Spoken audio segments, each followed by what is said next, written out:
So hi friends, welcome back again in Phoebe engineer. आज हम welding का topic start करने वाले हैं और आई थिंक मैन्युफैक्चरिंग प्रोडक्शन में मैंने इससे पहले जो कास्टिंग है वो पूरा मैंने कंप्लीट करा दिया है ना। हम अब वेल्डिंग स्टार्ट करते हैं। तो वेल्डिंग में कुछ हम टाइप्स ऑफ वेल्डिंग पढ़ेंगे और कुछ कैरेक्टरिस्टिक वगैरह देखेंगे, क्योंकि जो इम्पोर्टेंट टॉपिक्स हैं उन्हीं को कवर करेंगे। कुछ टॉपिक्स ऐसे भी हैं जो ज़्यादा ज़रूरत नहीं है, तो फिर भी मैं कोशिश करूंगा आपको वेल्डिंग की इस चैप्टर की डिटेल टू डिटेल हर चीज़ बताने की। ठीक है, तो सबसे पहले चलिए स्टार्ट करते हैं। वेल्डिंग क्या होता है? आपके पास सामने डेफिनेशन लिखा है जी, यही मीनिंग है असली वेल्डिंग की डेफिनेशन। क्या है यहाँ पे? ज्वाइनिंग ऑफ टू और मोर सिमिलर और dissimilar metal by the application of heat. कुछ टर्म्स यहाँ पे मैं यहाँ पे करूंगा। Joining of two and more similar और dissimilar metal by the application of heat is known as welding. अच्छा, तो अगर आप जनरल अगर ये तो जो आप डेफिनेशन देख रहे हो, ये हम बात कर रहे हैं जो हम लोग वेल्डिंग पढ़ रहे हैं उस केस के लिए, ठीक है। बट यहाँ पे एक टर्म अगर हम मिटा दें और इसकी जगह पर अगर हम यहाँ पे लिख दें मेटल और नॉन मेटल, तो ये हो गई वेल्डिंग की करेक्ट एंड सबसे सही डेफिनेशन। क्या है? ज्वाइनिंग ऑफ टू और मोर सिमिलर और डिसिमिलर मेटल और non metal by the application of heat, ये सबसे ज्यादा इंपॉर्टेंट पॉइंट है, इज नोन एज वेल्डिंग। इतना क्लियर है? नाउ विदाउट चेंजेस, ये सबसे इंपॉर्टेंट, इसको मार्क करें। Without changes the metallurgical properties of material. Casting जब हम करते हैं तो हम टेम्परेचर, किसी भी मेटल को जब आप हीट करोगे, बहुत ज्यादा हीट करोगे, उसकी रिक्रिस्टलाइजेशन टेम्परेचर से ऊपर हीट करोगे, तो क्या होगा? उसकी मेटलर्जिकल प्रॉपर्टी, उसकी ग्रेन्स में चेंजेस होने लगते हैं।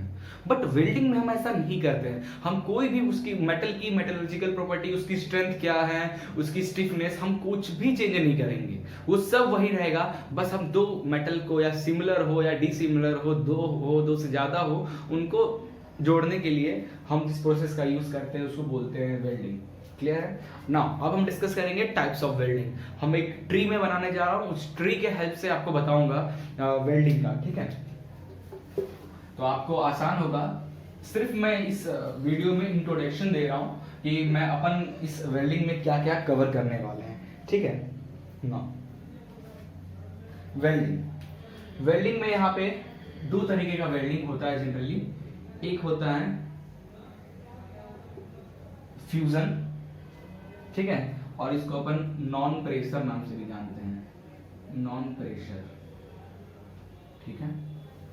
और दूसरा होता है नॉन फ्यूजन और pressure welding, non fusion slash pressure welding. ठीक है, तो वेल्डिंग के दो ब्रांच होते हैं, फ्यूजन और non pressure welding, non fusion और प्रेशर वेल्डिंग। इतना क्लियर है ना? अब फ्यूजन के अंदर आओगे तो आपको फ्यूजन के अंदर तीन मिलेंगे। ठीक है, पहला हो गया गैस वेल्डिंग, ठीक है। दूसरा हो गया आर्क वेल्डिंग, और तीसरा हो गया केमिकल वेल्डिंग। ठीक है, ये तीन हम देखेंगे। तो वेल्डिंग के अंदर दो टाइप होता है, fusion welding, non fusion welding. Fusion welding में हमारा आता है गैस वेल्डिंग, आर्क वेल्डिंग और केमिकल वेल्डिंग। ठीक है, नॉन फ्यूजन में आता है हमारा हॉट और कोल्ड प्रोसेस वेल्डिंग, हॉट और कोल्ड प्रोसेस वेल्डिंग। इतना कंफर्म है? अब अपन और डीप में चलते हैं। गैस वेल्डिंग, गैस वेल्डिंग में हमारा आता है सबसे पहले ऑक्सीजन एसिटिलीन वेल्डिंग, ऑक्सीजन और एसिटिलीन वेल्डिंग, एयर और एसिटिलीन वेल्डिंग, ठीक है, ऑक्सीजन और hydrogen welding and atomic welding. ठीक है, तो ये 4 1 2 3 4 4 point, oxygen acetylene welding, air acetylene welding, oxygen hydrogen welding, atomic welding. तो ये आता है गैस वेल्डिंग में। ठीक है, आर्क वेल्डिंग में देखते हैं। आर्क वेल्डिंग में सबसे पहले क्या आता है अपना, डायरेक्ट करंट स्ट्रेट पोलैरिटी वाला welding, direct current reverse polarity, TIG tungsten inert gas welding, MIG metal inert gas welding. ठीक है, TIG हो गया, MIG हो गया, then S submerged arc welding. ठीक है, इलेक्ट्रिक सबमर्ज्ड वेल्डिंग। ठीक है, तो आप ये आता है, कितने टाइप के हो गए, 1 2 3 4 5 6 6 टाइप का अपना अपन पढ़ेंगे आर्क वेल्डिंग में। सबके बारे में अपन डिटेल में पढ़ेंगे। ठीक है, केमिकल वेल्डिंग में आपका एक ही आता है जिसका नाम है थर्मिट वेल्डिंग, थर्मिट वेल्डिंग। ठीक है, नाउ अब आते हैं अपन हॉट और कोल्ड वेल्डिंग में। कोल्ड वेल्डिंग में आपको सिर्फ 2 ही मिलेगा। ठीक है, कोल्ड वेल्डिंग में सिर्फ आपका 2 ही आता है, या तो कोल्ड प्रेस या तो cryogenic, spelling cryogenic, cryogenic welding. ठीक है, क्रायोजेनिक वेल्डिंग ये आपका आता है कोल्ड में। हॉट में अपन अपना आता है soldering, braze welding,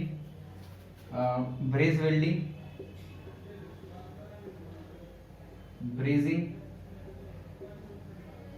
and last one is resistance welding.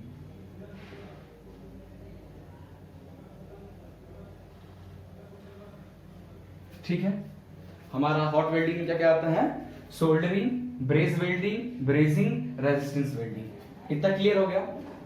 और अब लास्ट है रेजिस्टेंस वेल्डिंग में हमारा आता है 4 टाइप का, 1 2 3 और 4 टाइप का हमारा रेजिस्टेंस वेल्डिंग होता है। Spot welding, seam welding, projection welding and percussion welding. ठीक है, तो ये था ओवरऑल इंट्रोडक्शन वेल्डिंग का। अब हम यही 1 बाय 1 सबको लेकर, गैस वेल्डिंग में हम ये सब पढ़ेंगे, आर्क वेल्डिंग में ये सब पढ़ेंगे, केमिकल वेल्डिंग में तो एक ही है, इसके बारे में पढ़ेंगे। फिर हम अपन हॉट वेल्डिंग देखेंगे। जनरली कोल्ड वेल्डिंग है, एक तरीके का कोल्ड प्रेस है, तो इसको भी हम डिस्कस करेंगे। तो ये सब टॉपिक हम आपको वेल्डिंग की सीरीज जो मैं बनाने जा रहा हूँ, वीडियो सीरीज में ये सारे टॉपिक रहेंगे। तो फिर से एक बार बता रहा हूं, क्या है वेल्डिंग, ज्वाइनिंग ऑफ 2 और मोर सिमिलर और डिसिमिलर मेटल या non metal by the application of heat is known as welding. ठीक है, विदाउट चेंज और interchange the metallurgical property of welding. ठीक है, वेल्डिंग में fusion welding, non fusion welding. Non fusion welding में hot welding, cold welding. Fusion में gas welding, arc welding, chemical welding. Gas welding में oxygen acetylene welding, air acetylene welding, oxygen hydrogen welding, atomic welding. Arc welding में direct current straight polarity welding, direct current reverse polarity, tungsten inert gas welding, MIG metal inert gas welding, submerged arc welding, electric submerged welding. Chemical welding में thermit welding. Hot welding में हम पढ़ेंगे soldering, braze welding, brazing, resistance welding. Cold में हम पढ़ेंगे cold press और cryogenic welding. Now resistance welding में हम पढ़ेंगे spot welding, seam welding, projection welding and percussion welding. तो ये सब ओवरऑल इंट्रोडक्शन था वेल्डिंग का। ठीक है, तो नेक्स्ट लेक्चर में हम स्टार्ट करते हैं 1 बाय 1 किसी टॉपिक को लेके। ठीक है, सो थैंक यू।